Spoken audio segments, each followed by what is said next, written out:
కైలాస పర్వతంపై శివుడు లేడు. ఆ పర్వతం కేవలం మనుషులు నిర్మించిన పిరమిడ్ మాత్రమే. అది నేనంటున్న మాటలు కాదు, సైంటిస్టులు చెప్తున్న మాటలు. కానీ మన పురాణ గ్రంథంలో ఏముందో తెలుసా? అసలు 2015లో నాసా శాటిలైట్ తీసిన ఫోటోల్లో ఏముంది? ఎందుకు కైలాస పర్వతం పైకి ఎక్కడానికి ధైర్యం చేయరు? ఇక్కడ సైన్స్ ఏం చెప్తుంది? మన పురాణ గ్రంథాలు ఏం చెప్తున్నాయి? ఇలాంటి ఎన్నో ప్రశ్నలకు సమాధానాలను ఈ వీడియోలో తెలుసుకుందాం. ఈ వీడియోను ఎక్కడ స్కిప్ చేయకండి, ఎండ్ వరకు చూడండి. ముందుగా మనం కైలాస పర్వతం గురించి కొన్ని విషయాలను తెలుసుకొని మన మెయిన్ టాపిక్ లోకి వెళ్దాం. కైలాస పర్వతం చైనాలోని టిబెట్ ప్రాంతంలో ఉంది. హిందువులు దీనిని శివుని నివాసంగా భావిస్తారు. బౌద్ధులు, జైనులు, ఇతర మతస్థులు వారు కూడా దీనిని పవిత్ర పర్వతంగా భావిస్తారు. ఈ పర్వతం చుట్టూ పూజలు కూడా చేస్తారు. మరియు ఈ పర్వతం చుట్టూ ఉన్న ప్రాంతాల నుంచి ఆసియాకు 4 ప్రధాన నదులు తమ ప్రయాణాన్ని ప్రారంభిస్తాయి. సింధు నది, బ్రహ్మపుత్ర, సట్లెజ్, కర్నరి నది. ఈ నదులపై ఆధారపడి కోట్లాది మంది జీవిస్తున్నారు. అందరినీ ఆశ్చర్యపరిచే విషయం ఏంటంటే కైలాస పర్వతం 6638 మీటర్లు, అంటే ఎవరెస్ట్ పర్వతం కంటే ఎత్తులో చిన్నది. అయినప్పటికీ ఎవరెస్ట్ పర్వతాన్ని చాలా మంది విజయవంతంగా పైకి ఎక్కగలిగారు. కానీ ఎత్తులో చిన్నదైన కైలాస పర్వతం పైకి ఎక్కడానికి ఎవ్వరూ ధైర్యం చేయలేదు. చాలా మంది ఇది కేవలం ఒక మతపరమైన నమ్మకం కాబట్టి ప్రభుత్వం అక్కడికి ఎవరిని రానివ్వడం లేదు, ఎవరిని పైకి ఎక్కనివ్వడం లేదు.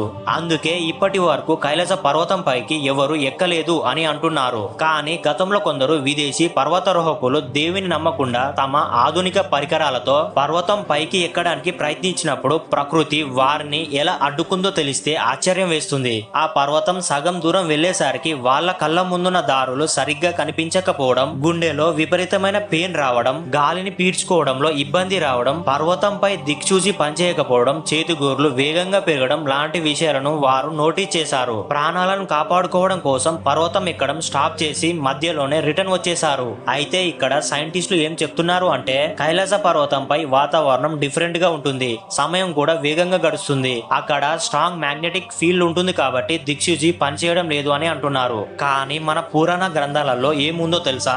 అక్కడ ఉన్నది ఏ మ్యాగ్నెటిక్ పవరో కాదు, కాలానికి అధిపతి అయిన కాలభైరవుడి ఆజ్ఞ.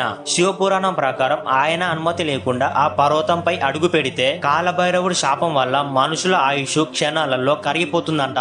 సాధారణంగా ప్రపంచంలో ప్రకృతి ద్వారా ఏర్పడిన పర్వతాలను చూసినప్పుడు దానికి ఒక పద్ధతి అంటూ ఉండదు. రాళ్ళు చిందరవందరగా ఒక క్రమ పద్ధతిలో ఉండవు. కానీ కైలాస పర్వతం మాత్రం పిరమిడ్ ఆకారంలో ఉంటుంది. రష్యాకు చెందిన ఎర్నెస్ట్ ముల్దాషెవ్ తన టీమ్ తో కలిసి కొన్ని నెలల పాటు కైలాస పర్వతం ప్రాంతంలో ఉండి రీసెర్చ్ చేశారు. ఆయన రీసెర్చ్ ప్రకారం కైలాస పర్వతం అనేది ఒక ప్రకృతి సహజంగా ఏర్పడింది కాదు. అది కొన్ని వేల సంవత్సరాల క్రితం అధునాతన టెక్నాలజీని ఉపయోగించి నిర్మించిన ఒక పెద్ద పిరమిడ్ అన్నమాట.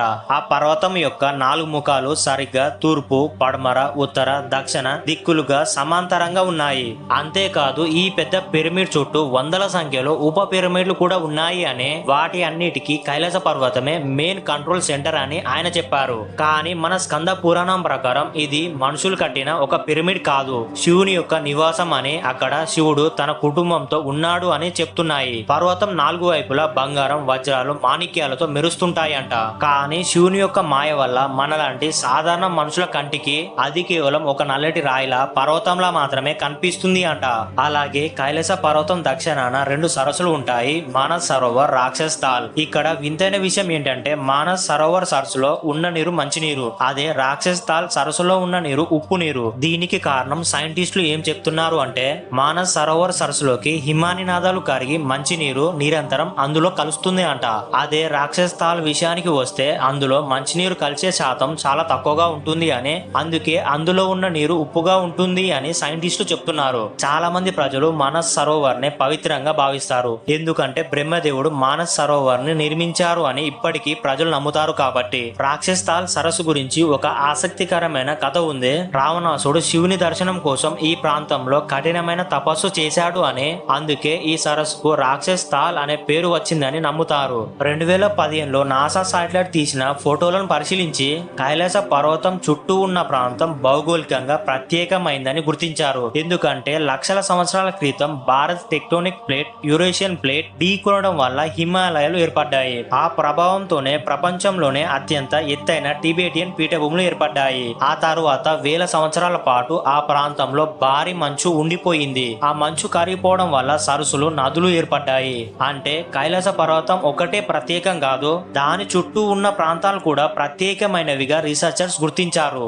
ఇప్పుడు చాలా మందికి వచ్చే డౌట్ ఏంటంటే నిజంగానే కైలాస పర్వతంపై శివుడు ఉన్నాడా అంటే హిందూ సాంప్రదాయాల ప్రకారం కైలాసం శివుడు మరియు పార్వతీదేవి నివసించే పవిత్ర స్థలం. అందుకే వేల సంవత్సరాలుగా కోట్లాది మంది ప్రజలు ఈ పర్వతాన్ని భక్తితో ఆరాధిస్తున్నారు. హిందూ, బౌద్ధ, జైన యాత్రికులు కైలాస పర్వతం చుట్టూ గడియారంలో ముళ్ళు తిరిగే దిశలో ప్రదక్షిణ చేస్తే బోన్ సాంప్రదాయాన్ని పాటించే వారు మాత్రం వ్యతిరేక దిశలో ప్రదక్షిణ చేస్తారు. ఎందుకంటే వారి సాంప్రదాయం ప్రకారం వ్యతిరేక దిశలో చేసే ప్రదక్షిణ పవిత్రమైందిగా భావిస్తారు కాబట్టి.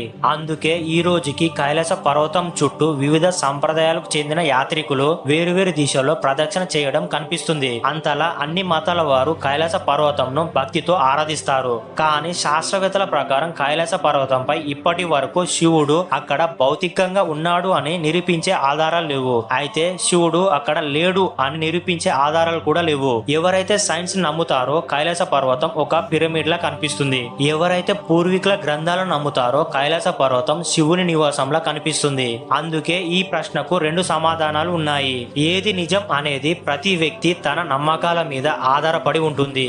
అయితే ఫైనల్ గా చెప్పేది ఏంటంటే ఇప్పటి వరకు మీరు విన్నది, చూసింది కైలాస పర్వతం కేవలం ఒక పర్వతం కాదు. హిందూ సాంప్రదాయాల ప్రకారం ఇది శివుని నివాసం. శాస్త్రవేత్తల ప్రకారం ఇది మనుషులు నిర్మించిన పిరమిడ్ అని. కానీ ఒక విషయం మాత్రం నిజం, ఎన్నో పర్వతాలను మనిషి అధిరోహించాడు. కైలాస పర్వతాన్ని మాత్రం ఎక్కడానికి ప్రయత్నించడం లేదు. ఆ పర్వతాన్ని దైవంగా భావిస్తున్నారు, గౌరవంతో పూజిస్తున్నారు. బహుశా అందుకే నేటికి కైలాస పర్వతం ప్రపంచంలోనే అత్యంత ప్రసిద్ధమైన మరియు అత్యంత గౌరవించబడే పర్వతాల్లో ఒకటిగా నిలిచిపోయింది. మరి మీ అభిప్రాయం ఏంటి? కైలాస పర్వతం కేవలం ఒక పర్వతమేనా, లేక ప్రపంచంలోనే అత్యంత ప్రత్యేకమైన పవిత్రమైన శివుని యొక్క నివాసమా?